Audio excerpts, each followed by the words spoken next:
Good morning, friends. Today we are going to discuss regarding daily loading discharging report. So, daily discharging reports. First is a name of vessel, like motor vessel or motor tanker. Second is a name of port.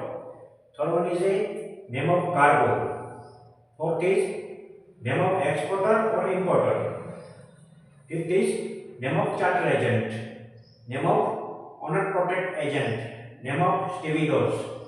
Then today loading or discharging quantity. Then previous cargo loading discharging quantity. Total cargo discharging loading quantity. Balance to load discharging quantity. And vessel ETC or ETD.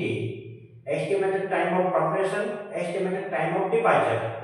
This all factor is mentioned in cargo daily loading discharging report. Thank you very much, guys.